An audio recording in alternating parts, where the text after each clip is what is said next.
네, 안녕하세요. 김민규TV의 하루 10분 독서입니다. 오늘은 6일 약국 갑시다. 53페이지부터 읽겠습니다. 가자 마산역 앞으로 1980년대만 해도 동네에서 경제신문을 보는 사람은 거의 없었다. 하지만 변두리의 조그만 약국을 경영해도 경제의 흐름을 보는 눈이 중요하다는 생각에 경제신문을 신청했다. 그런데 마산 창원 지역에서 한국경제신문을 보는 사람이 200여 명 안팎이었다. 그러다 보니 매일 아침 신문이 배달되는 것이 아니라 하루 뒤에 신문이 우편으로 도착했다.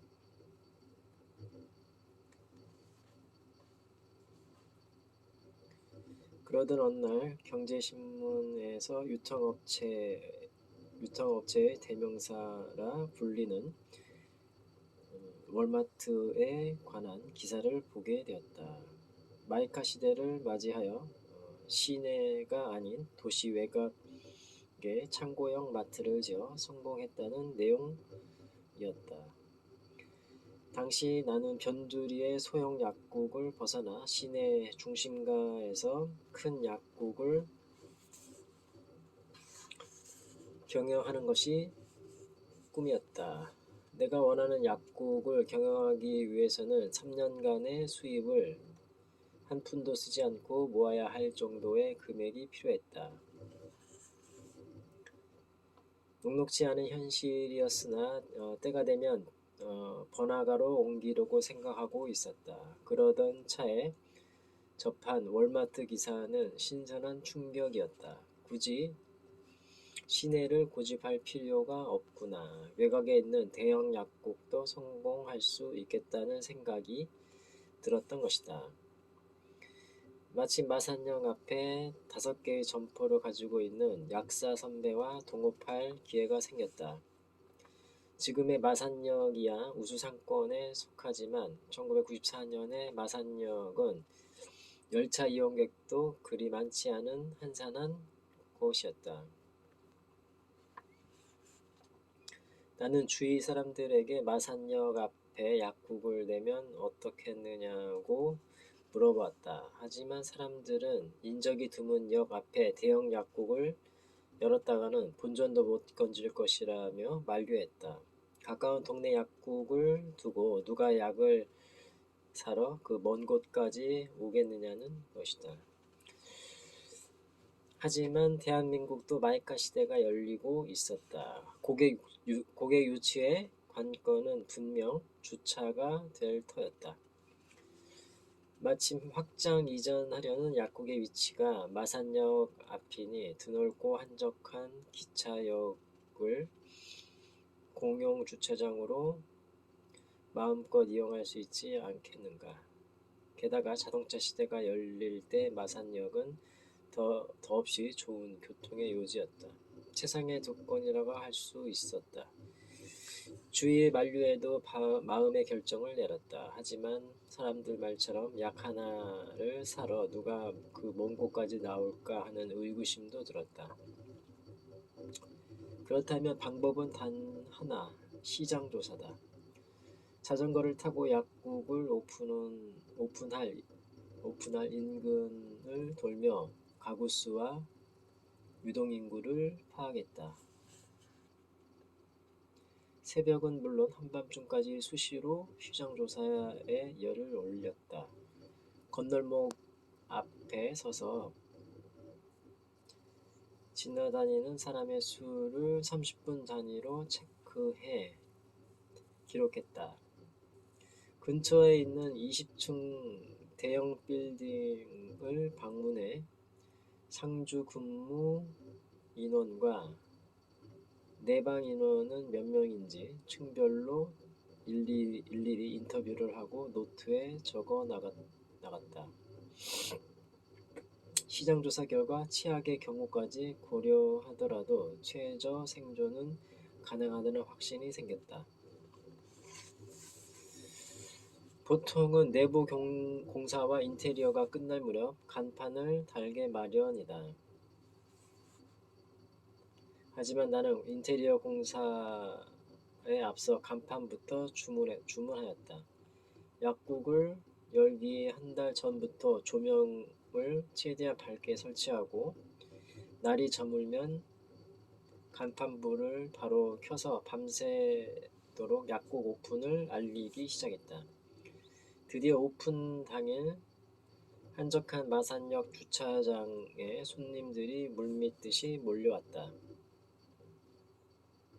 마산은 물론 창원, 거제, 함안, 진해, 고성 등에서도 자동차를 타고 약을 사러 왔다. 대성공이었다. 인적이 드문 기차역이지만 교통편이 워낙 좋았다. 때마침 너도 나도 자동차를 구입하던 영향도 무시할 수 없었다. 하지만 미친 짓 한다는 주위의 비웃음에도 내 꿈과 비전을 성공하기 위해 그야말로 발바닥에 땀이 나도록 뛰어 이뤄낸 결과였다. 그래서 더 값진 성공이었다. 6일 약국을 운영한 지 꼭 11년 만이었다.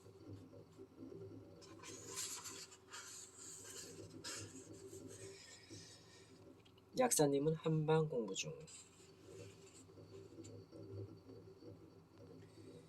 6일 약국을 운영할 당시 선배로부터 한방을 공부해 보라는 조언을 들었다. 6일 약국은 양약만을 전문으로 하고 있었다. 그런데 마침 양 한방을 동시에 조제하는 약국이 많아질 무렵이었다. 선배의 조언을 듣고 약 한방을 동시에 조제하는 약국들을 기본으로 철저한 시장 조사를 했다. 나는 규모는 작아도 누구보다 앞서가는 약국이 되기를 바랐기에 주저없이 한방 공부에 도전했다. 일주일의 정기적인 시간을 내 한방에 대한 이론과 실무를 체계적으로 배워나갔다. 자연스럽게 약국을 비우는 시간이 많아졌다. 그때마다 나는 직원에게 이렇게 일러두었다. 내 없을 때 찾는 손님이 있거든. 한방 공부하러 갔다고 말아서. 김성호 약사가 한방 공부를 하고 있다는 인식을 심어주고 곧 6일 약국에서도 한방을 조제하겠구나 하는 기대감을 주기 위한 프리마케팅의 일환이었다. 공부를 모두 마치고 한방 조제를 시작할 날짜도 확정했다. 그리고 바로 약국에 한약재 함을 비치했고 칸마다 한약재를 채웠다. 양약을 전문으로 하던 약국에서 한약 냄새가 솔솔 풍기기 시작했다. 약국을 방문하는 손님마다 웬 한약 냄새가 솔솔 풍기기 웬 한약 냄새냐며 호기심을 보였다. 3개월 후부터 한약을 조제한다 안 하니까. 그렇게 일주일쯤 지났을까 점점 옅어지던 한약 냄새가 어느덧 자취를 감췄다. 일부러 한약재함을 1cm가량 열어두었다. 그러자 다시 한약 냄새가 약국 전체에 퍼졌다. 한약 냄새에 대한 손님들의 호기심은 뜨거웠다. 하지만 한약재함을 열어두는 것에는 한계가 있었다. 얼마 지나지 않아 다시 한약 냄새가 다시 사라지기 시작한 것이다. 가정용 약탕기 5개를 구매하여 차로 마시기 부담없는 약재를 넣어 다리기 시작했다. 차는 직원들과 나눠 마시고 손님들에게도 대접했다. 한약을 조제하지는 않았지만 약국을 방문하는 사람이면 누구나 짙은 한약 냄새를 맡게 된 것이다. 손님들은 드디어 도대체 언제 한약 조제를 할 것이냐고 물어오기 시작했다. 어느덧 3개월이 지났고 예고했던 한방 조제를 시작하는 날이 되었다. 특별한 홍보를 하지 않았는데도 한방 조제를 시작한 첫날부터 약을 주문하려는 사람들이 몰려들었다. 사실 끊임없이 한약 냄새를 풍기던 3개월 동안 미리 주문해 놓은 손님들도 꽤 있었다. 첫 달부터 매출이 급상승했다. 6일 약국 근처에 오래전에 자리 잡은 한방 조제를 전문으로 하는 약국이 있음에도 그에 못지 않은 주문이 밀려들었다. 얼마 지나지 않아 한방 조제는 약국 매출의 상당한 비중을 차지하게 되었다. 후각은 시각 못지않게 사람을 자극하는 힘이 있다. 게다가 무의식을 자극하며 지속적인 효과를 낸다. 미국의 슈퍼마켓에서는 갓 구운 빵 냄새를 뿌리고 매장 내 빵집 매출이 3배 증가했다고 한다. 극장 로비의 팝콘 향이 진동하는 것과 스타벅스의 커피 향도 마찬가지다. 냄새가 소비자의 구매 의욕을 높여 지갑을 열게 하기 때문이다. 물론 6일 약국에서 한약을 조제하기로 결정하고 고의적으로 냄새를 피울 때는 그것이 향기 마케팅인지도 몰랐다. 솔직히 한약 냄새가 구매 욕구로 이어질지도 미지수였다. 하지만 이제와 돌이켜보니 냄새는 공짜나 다름없는 인테리어이자 훌륭한 마케팅 도구였다. 네, 오늘은 여기까지 읽겠습니다. 감사합니다.